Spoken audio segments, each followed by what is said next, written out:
자, 안녕하세요. 네, 유니온 머티리얼 그리고 유니온에 대해서 오늘 알아보는 시간을 가져보도록 하겠습니다. 자, 페라이트가 시장의 주도를 하고 있는 그런 느낌이죠. 사실 뭐 개별장으로 좀 변질이 되면서 2차 전지 쪽들이 좀 죽고요. 네, 페라이트 관련주들이 시장을 주도하는 그런 모습을 보여주고 있습니다. 같이 움직이죠 지금. 네, 하지만 이제 유니온 머티리얼이 진짜 마그네트 건과 관련된 종목이고, 요 유니온은 사실 그 유니온 머티리얼을 좀 따라가는 네, 그런 효과가 있다. 같이 움직이기는 하지만 유니온 머티리얼이 좀 대장이다. 네, 이렇게 보심이 필요할 것 같습니다. 유니온 머티리얼은 유니온의 자회사기도 하고요. 그죠? 네. 그래서 페라이트 효과건 진입 장벽에 강점이 있는 것이 또 지금 현재 페라이트 건이거든요. 그래서 이 부분이 더욱더 주가를 급등을 시키고 있는 그런 모습인데, 자, 실전 전략이 지금 현재는 제일 중요하죠. 네, 우리가 이슈는 알고 있는 상황이잖아요. 네, 이슈에 대해서 뭐 복잡하게 설명을 하는 것은 의미가 없고요. 지금은 이제 수급으로 끌고 가는 겁니다. 이슈가 이미 있는 상황에서 수급으로 끌고 가는 거니까 수급 측면을 좀 더 우리가 중점적으로 오늘 보는 시간을 가져보도록 합니다. 아시겠죠? 네. 자, 대신에 여러분들은 제가 이 영상을 중요한 순간에 많이 드리니까요. 중요한 순간에 많이 보시기 위해서 아낌없는 성원을 좀 부탁드리고요. 좋아요, 구독, 알림 설정 한번 해달라는 말씀 당부드리고요. 네, 지금 꼭 해주시고요. 자, 우리가 한번 보겠습니다. 지금 유니온 머티리얼이 지금 그 홈페이지 한번 가보셨어요, 여러분? 홈페이지에서 볼 수 있는 부분이 있죠. 네, 홈페이지에 들어가 가지고요. 제품 안내를 클릭하면 파인 세라믹스하고 페라이트 마그네트가 나오죠.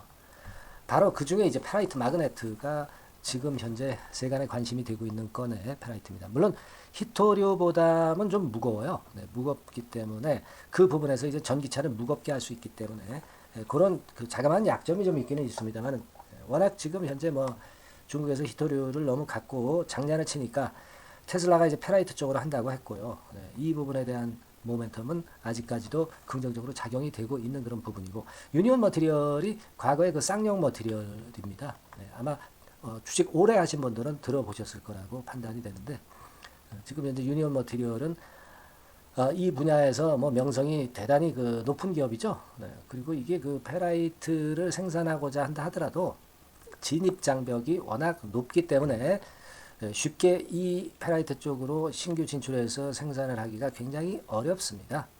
그래서 그런 강점도 존재하는 것이 지금 현재 페라이트다. 이렇게 봐야 되겠고, 그렇기 때문에 이제 진입 장벽이 있기 때문에 시세가 이렇게 강하게 뻗어 나가는 거 아니냐 이렇게 보여집니다. 자, 이제 우리가 그 뭐 내용은 다 알고 있습니다. 이제 중요한 것은 얼마나 수급적으로 움직임을 잘 파악해서 매매를 어떻게 잘 하느냐, 이 부분이 이제 중요한 거라고 봅니다. 뭐 상한가는 유니온 머티리얼은 만들었고요. 그리고 유니온 같은 경우는 20% 상승해서 마무리가 됐습니다. 유니온 머티리얼이 흔들리면 같이 흔들리고요. 조금 더 영향을 마이너스 요인을 받죠. 그리고 올라가면은 유니온 머티리얼이 좀 더 강하게 올라가는 겁니다. 그런 속성을 감안하셔서 매매를 하셔야 되겠고요. 되게 이제 유니온 머티리얼에 그렇다면 초점을 맞춰서 말씀을 드리는 것이 더 합당하지 않나 이렇게 보여지고요.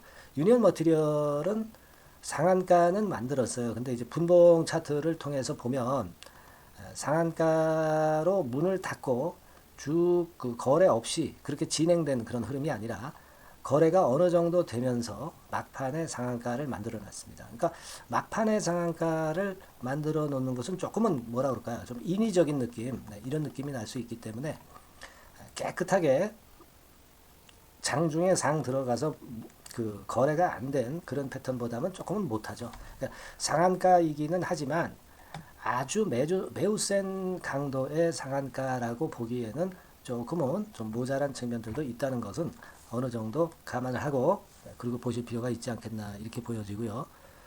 현재가를 보면은요, 상한가 잔량이 물론 쌓였습니다. 살려고 해도 못 사는 그런 물량, 쌓인 물량이 한 46만 주 정도는 되네요. 그러니까 6천만 주 거래됐는데 이 정도의 상한가 잔량은 아주 강한 상한가라고 보기는 힘듭니다. 그러니까 이렇게 급등을 했다 하더라도 내일 이후에는 물량이 좀 나올 수도 있습니다. 그죠? 다행인 것은 하루 거래량이 6,300만 주 아닙니까?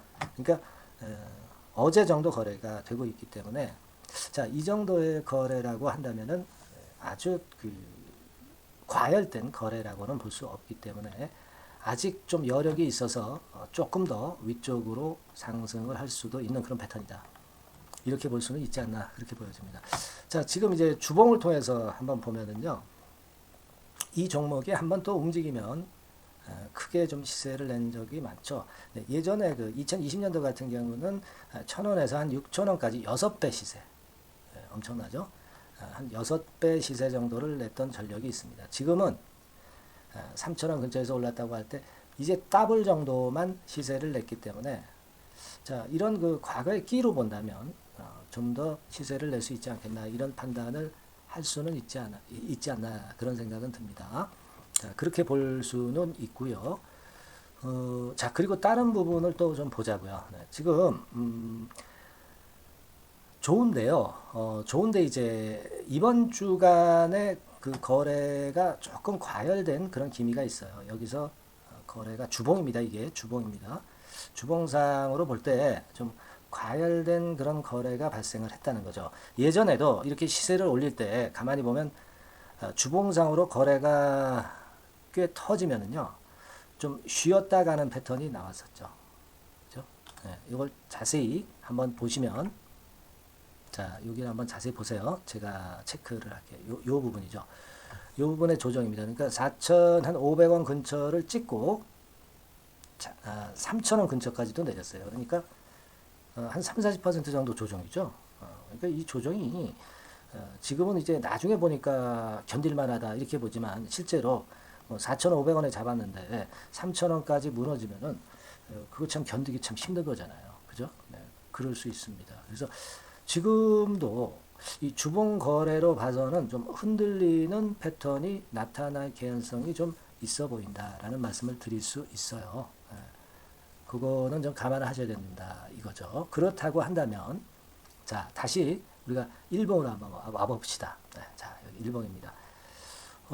지금은 그러면 여기서 내일 위쪽으로 이제 치고 나가면 참 그보다 더 좋은 건 없죠. 근데 여기서 이제 혹시 밀리는 경우의 패턴이 될 때 이제 기준을 잡아볼 필요가 있지 않나 이런 생각을 하는데요.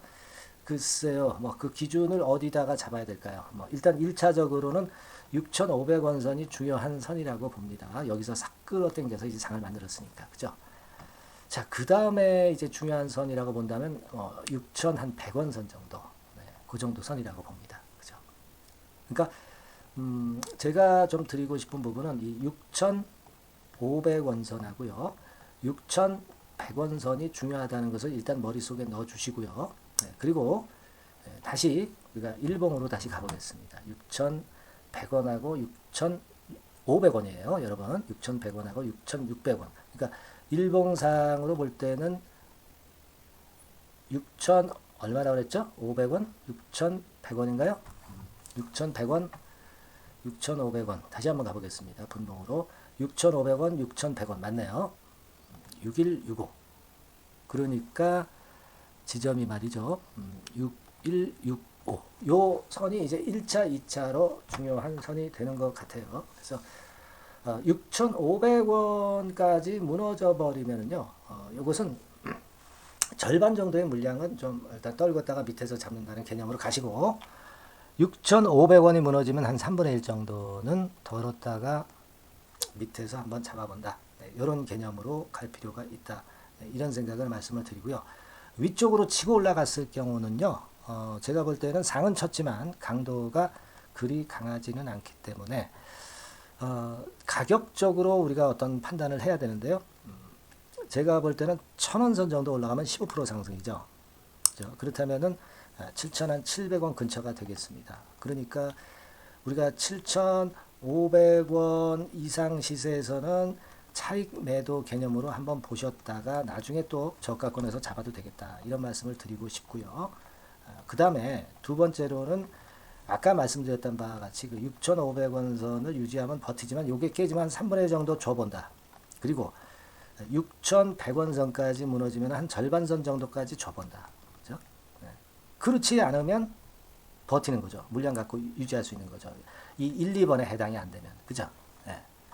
자, 그래서 좀 세밀한 그런 전략을 말씀을 드렸어요. 그리고 그렇게 하고 내일 이후에 또 상황에서는 우리가 또 새로 판단을 해야 되는 거죠. 주가라는 것이 굉장히 급변하고 자기 마음대로이기 때문에 우리가 오늘 시점의 판단을 오늘 하고 내일 이후의 시점 판단에서는 내일 하는 거예요. 그죠? 이 판단은 자꾸 변할 수 있습니다. 하지만 오늘 기준으로 보면은 저는 이런 좀 세밀한 기준을 말씀을 드리고 싶다 이거죠. 물론 제 예상이 틀릴 수도 있고 맞을 수도 있지만 오늘까지의 상황 전개로 봐서는 그렇게 보는 매매를 저는 권한다 이겁니다. 아시겠죠? 예, 그렇게 하고 그 다음에 수수는 나중에 가서 또 우리가 생각하면 된다 이거예요. 예? 아시겠어요? 우리가 1년 후, 2년 후 주가를 지금 당장 예측할 수는 없는 거고 그렇게 가도록 하는 게 좋을 것 같습니다. 여하튼 그런 개념으로 좀 보시고요. 그리고 아까 제가 말씀을 드렸지만 여러분들이 제가 이렇게 중요한 순간에 영상을 드릴 수 있도록 좀 많이 응원을 좀 해주시고요. 구독, 좋아요 많이들 눌러주시고 알림 설정까지 해주시면 감사하겠어요. 네. 영상을 제가 찍을 수 있는 원동력이 되는 거예요. 여러분들이 그렇게 응원을 해주셔야 제가 중요한 순간 영상 드립니다. 바로바로 영상 찍는 게 상당히 어렵죠. 하지만 이런 중요한 순간에 영상 드리려 노력하고 있으니까 힘을 여러분들이 저한테 좀 주시고요. 바람은 그거 오직 하나입니다. 네. 다음에 또 봬요. 감사합니다.